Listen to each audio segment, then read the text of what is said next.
I discovered that I am a case study at some law schools. Because I once spent a year trying to go to prison to prove a point. And I'm not entirely sure whether I proved the point or what point I was actually at. Right, it wasn't, people get, no, it wasn't for a touching offence. I had a financial misunderstanding. Some of you may have had a financial misunderstanding. Right, you know how sometimes you marry somebody because their family's really rich, but then their grandmother refuses to die?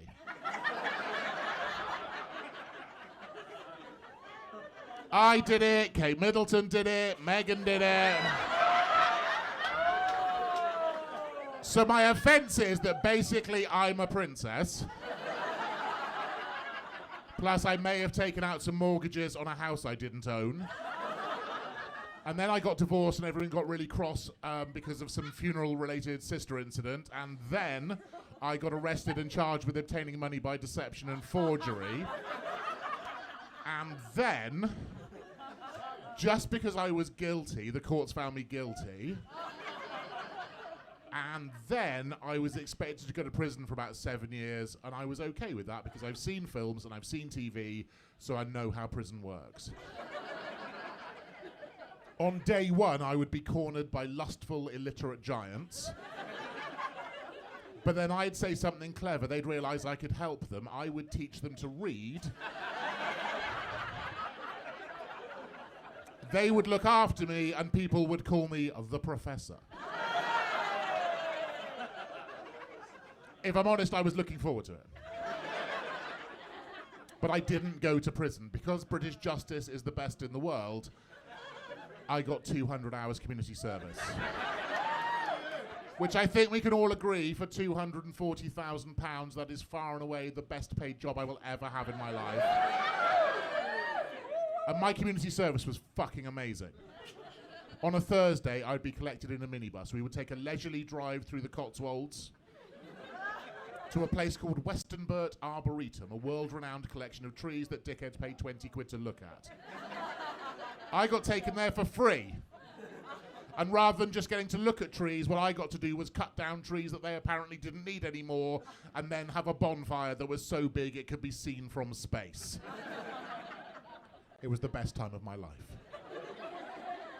Because this is the secret of men. There is not a man alive that has had enough bonfires. There is not a man in this room that hasn't heard the word bonfire and isn't deep down thinking, do you know what?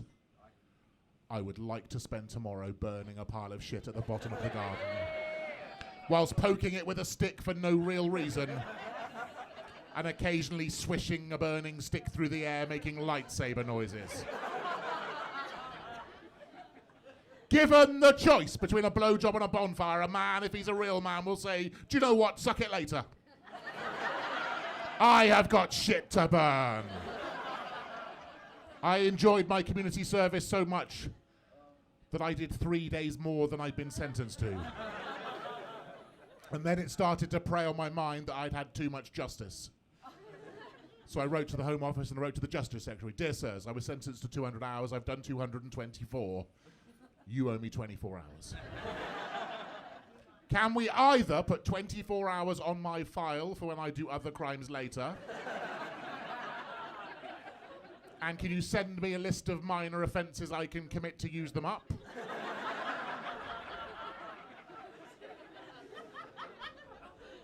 Or, because the 200 hours was for stealing £248,000, can I have £29,760 as a pro rata repayment? They wrote to me and said, come to court. But at the top of the letter it said financial consideration hearing, and because I'm a fucking idiot, I thought result. I was wrong to think that. I got to court excited. They said, right, Mr. Page, about this money. I said, well, you could have posted it. But as I'm here, I'm happy for you to give me a check or arrange a transfer or do whatever you want to do. They said, what are you on about? I said, what are you on about?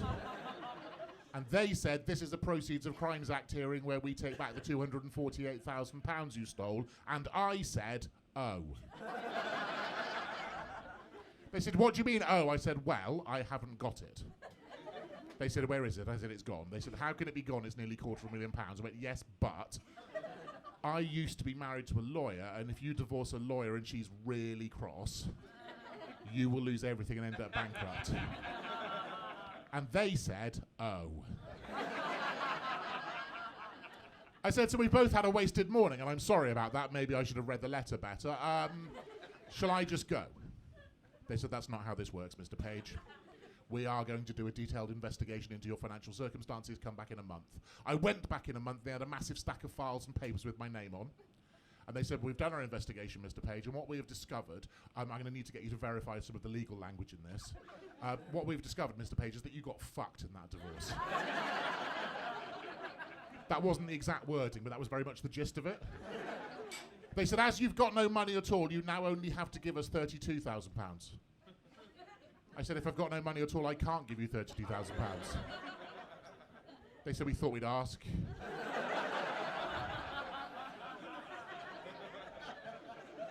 I said, what do you mean you thought you'd ask? They said, well, you know, in case you'd hidden some, and then when we asked, you were confused by that and just gave it to us. I said, does that often work? They said, not yet. I said, so once again, we've had a wasted morning. Shall I just go? They said, no, you've got to give us £1,000 costs. I said, costs of what? They said, this investigation. I said, you mean the investigation that showed I didn't have any money?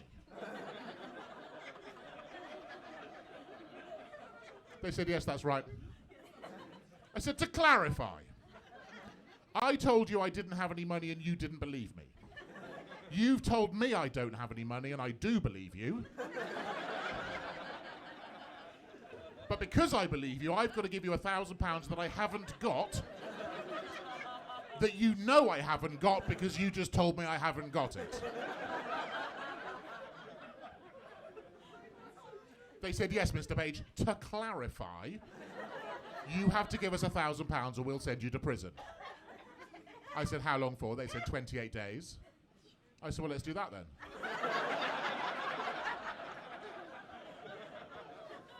They said, what? I said, send me to prison. They said, well, we can't. I said, what do you mean you can't? You said you were going to. They said, well, that was just to scare you into giving us the money. The problem we have is the prisons are full and it costs £9,000 to put someone in prison for a month. So we can't really do that over £1,000, can we? I said, no, but we might have a solution. They said, go on. I said, well, sometimes my girlfriend goes shopping. And they went, well, that's not a criminal offence. I said, yes, but when she comes back from shopping and then she shows me what she's bought, she does maths. So she'll say, well, I bought these shoes and they were £75, but they were reduced from £175, which means I saved £100. With the £100 I saved, I bought this bag that was half price, which means I saved another £100, which is £200 in total. And with that £200, I bought these two dresses that were also half price, so in total through the day, I have saved £400. They said, how does that help us? I said, well, if you don't send me to prison, but give me half the money it would have cost to put me in prison, then I've just saved you £4,500. Then out of my £4,500, I can give you the £1,000 that I owe you so we're quits. And with the £3,500 that's left over, I can go on holiday, so it's like I'm in prison, because I'll be off the streets. They said, do you really expect us to agree to that? I said, I thought I'd ask.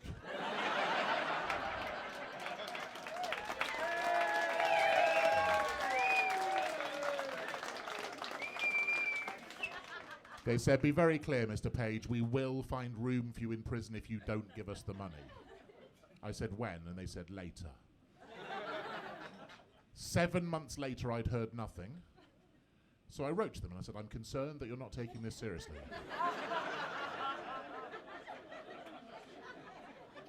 However, I've done some research. Can you confirm that on a 28-day sentence, I'd actually only be inside for half of it?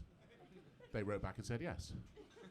I wrote to them again and said, is it true that if I sign up for a computer course in prison, I'll get more time off?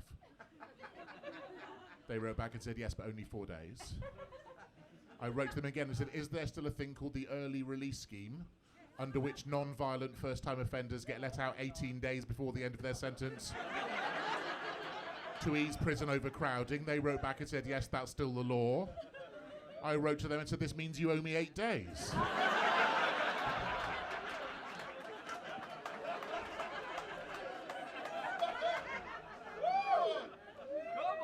As you can't make me live longer, I will accept £1,000 in full and final settlement. So we can call it quits. You should consider yourselves lucky I'm not charging you my community service rate. They wrote to me and said, stop sending us stupid letters. I wrote to them and said, oh what, you'll send me to prison?